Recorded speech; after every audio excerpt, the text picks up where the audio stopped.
Good afternoon, ladies and gentlemen. Thank you all for coming this afternoon. I apologize for the short delay. Representatives of the Deseralis Hotel Group, Ministers Cannonier, Mrs. Crockwell, my colleagues from the east end of the island, Junior Minister Nandy Outerbridge, and the Minister, sorry, not Minister yet, MP Kenny Bascom. It's great to have you all here in chambers, cabinet chambers. I think you'll recall on October 20th last year, we announced that the Bermuda government and the Deseralis Hotel Group has finalized Master Development Agreement for the St. George's Tourism Development Site.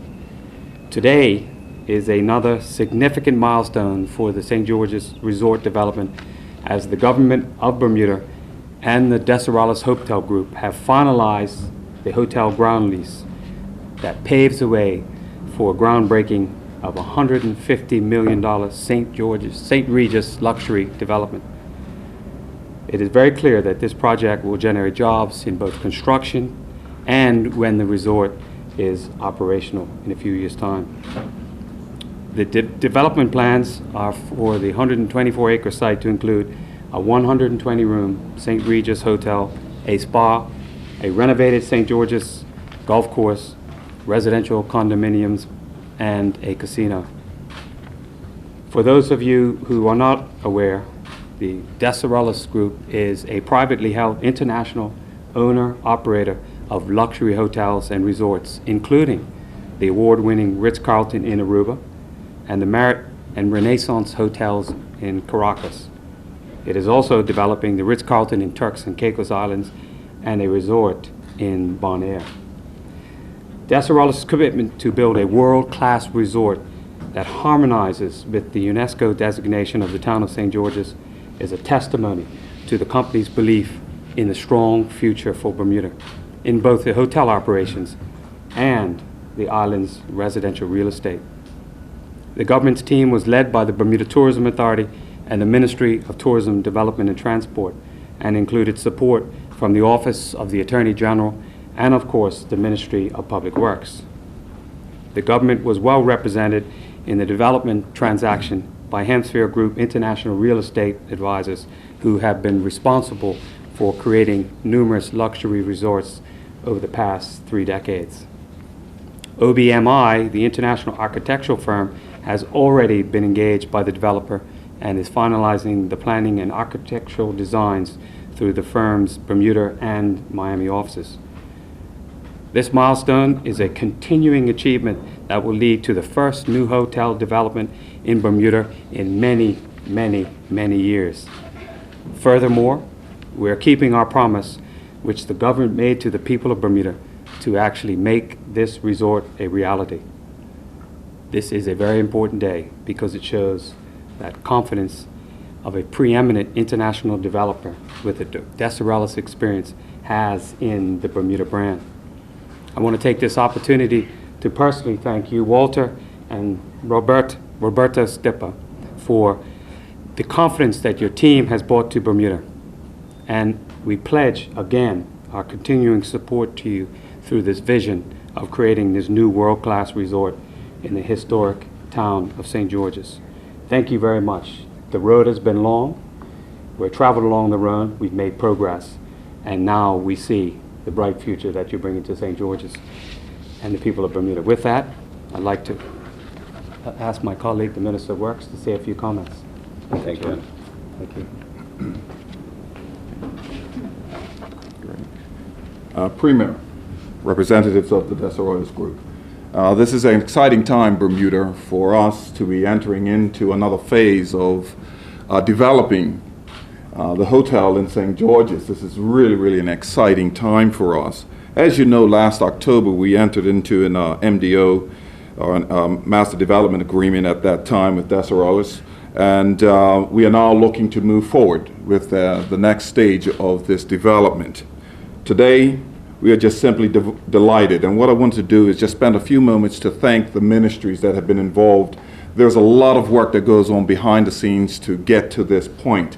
And it would be remiss of me not to recognize the Ministry of Tourism and all of the work, the people behind it, his PS and the likes, who have worked tirelessly day after day, late nights, early mornings. Where's the PS? I see him sitting over there. And to also, for our division, Public Works, for our team, the engineers, the architects, and the likes, who have put in endless hours of ensuring that we can get to this point.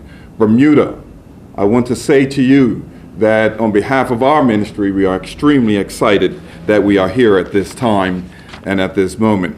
The St. George Hotel development will stimulate all the key industries that drive our economy, including our tourism and hospitality sector and our construction sector. The people of Bermuda can be assured that this government will continue to work hard to ensure that our people prosper, and today's announcement is proof positive with that. Thank you very much. Thank you. Junior Minister. Good afternoon, everyone. I'm delighted to stand here today with the Premier and the Minister of Public Works, my other colleagues, and everyone here today for the announcement of this important milestone that will see the first major hotel built in Bermuda in generations. It is the latest step in the promise made to EastEnders under the One Bermuda Alliance government that we would reinvigorate and revitalize St. George's, our only UNESCO World Heritage Site. This project will provide hundreds of construction jobs initially and further jobs once the St. Regis Hotel is completed. As an area MP, I am thrilled that the Club Med site will now be the epicenter of Bermuda's tourism revival. Today is a day all Bermudians can celebrate, and I look forward to groundbreaking in a few months as we continue to move Bermuda forward. Thank you. MP Baskin. Good afternoon, ladies and gentlemen. It's with pride that I stand here today and say thank you to the Honorable Minister, Sean Crockwell, and his team for bringing us this far. I would like to say thank you to the Desarrollo developers, and I'm going to say to the community of St. George's, as I've said from jump, this is the real thing, and you will see a hotel built on the site, not of the old Club Med, but on the bronze site where the hotel once stood. Thank you, ladies and gentlemen. Members of the media, any questions? How long is the ground lease for? Minister Kennedy? Okay. Or Minister Crockwell? Yeah, that's Go ahead. Is it in the ground lease? It's all in the ground lease that was tabled. You can get full copies of that. It was tabled in the House. 262 years. Do you have copies? Okay. We'll get them. Provide us. Yes. When would we expect to see the plans for the project? You have plans, the concept has been agreed, and we are working on details on that. Concept has been, I think everyone has it. We can certainly provide copies whenever. I think we have a copy of the concept, and we'd like to know when the actual plans come for the details. Oh, detailed plans? Yeah, it's we already engaged the architect and engineers and interior designers. Oops, sorry. We already engaged the architect, engineers, and interior designers, and they're working on it. Normally, a project like this takes some time, but we're working on it. How long before you anticipate ground being broken? We're anticipating, of course, this year. Hopefully, we get all the permits fast, and should not be later than third or fourth trimester. In terms of employment, how many Bermudians do you anticipate this project providing employment for? I think it's a little bit early to tell, but we are engaged with Bermuda and the community of St. George, and we want. It's easy. It's usually easier to get people from Bermuda to work than bring them from abroad. Are you planning a phased development, or is it all going to go up at one time? For the hotel, it's all at one time. For the residential, it's going to be phased. And as for the golf course? Golf course, it's part of the hotel development. So it's once the hotel is open, golf course is going to be open. Premier, you had indicated in the past that this project is expected to provide significant employment for Bermudians. What are you hoping for in terms of that number? Gary, I don't want to be try to be anywhere guessing on the number of jobs it's going to be, because That depends on the time frame when you break ground, how much work takes place at that time. But there's no doubt, a project of this size, it's a large, very large project, and there's going to be significant employment opportunities. And I think everyone involved is well aware that we want to make sure the Bermudians have the opportunity to be involved in that. And that's something that we're going to work with. And Deseralis has been very open with us on how we work towards that goal, and we feel very comfortable. Both the MPs that represent that area have been involved in trying to make sure that it's best for St. George's. And so we're excited about it. But if I tell you 150, 250 or whatever, you'll write that down, and in 4 months' time when I come back and there's more people working, you won't correct it. So what incentives were on offer to attract deserials to the island, given that Bermuda is often described as too expensive to enter into agreements of this kind? We've covered all that before. When that was all, If you can refresh on that. I'd certainly be happy to provide you all of that information, because it was tabled in the House, it was debated for a long period of time, so I certainly will provide you all that information.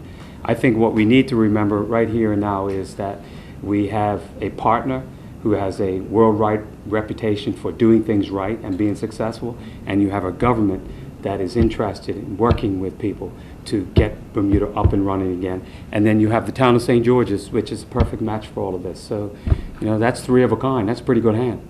Might I ask you all, why Bermuda, given the reputation Bermuda has to be such an expensive jurisdiction in which to do business? Why not?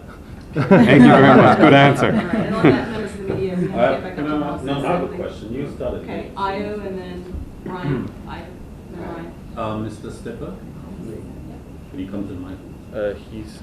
I know, sorry, I know speak English. Yeah. Spanish, Italian. Son will speak more. Well, we're not going to do it in Spanish. The question, let's go. The question is, how much consultation have you actually done with the residents in St. George's? That's my first question. I think that question is I'm more. asking the developers. Yeah, I know, but I'm going to answer it. That question is something that will continue to take place as we go forward. Remember, we're in early stages yet, and before they finished a lot of the important parts of this process going forward, it'd be way too premature to speak to the residents of St. George's. But what you do know, and I will reemphasize, is that certainly MP Bascom has been very keen to continue to talk with the residents, answer questions that they might have, and conduct the comments back through government and the developers. But that will pick up as plans get closer to being finalized on what the final building will look like. So we'll keep people in the loop. Next question. There has been concern in the community that we haven't seen much of the developers since, discussion. It's coming. It's coming, Aya. It's coming. These my are other- early days, Aya. My Yeah. other question is, thank you, sir. Next question. My other question is, you mentioned it's going to involve a casino, but the actual regime isn't fully in place. No, I mentioned in my comments, if I'll give you a copy of the potential for a casino. Okay, so there's no guarantee that they'll get a casino. There's no guarantee I'll be living tomorrow. Next question. My question was, how important to you is getting the gaming license? From the way we see it, and the way that a big brand like St. Regis sees it, it's important as an amenity to the hotel. It's important for the guests to have that place to have fun and to do something at night. We see it as an amenity, and it's a big part, like golf. That's how we want to be seen also. Good day. You're missing that there's no guarantee. Are you concerned about perhaps not getting that casino? Let me amplify that a little bit. The government has been very clear in our position. The legislation, the regulations were passed in the House. We set the parameters of what we expected licenses would follow. It's very clear this development would fit into that category. The decision on the license is not going to be made by the government. It's made by the Gaming Commission. But we believe that they're in a good position to make an application and let the Gaming Commission decide. We're not going to get involved in those licenses for many, many reasons, and that process will continue. But it's clear. Read the Act again. This development meets those requirements of tourism development. That's very important to remember. Isn't it the gaming commission just makes a recommendation to the minister and the minister actually makes the final decision? No, that's not correct.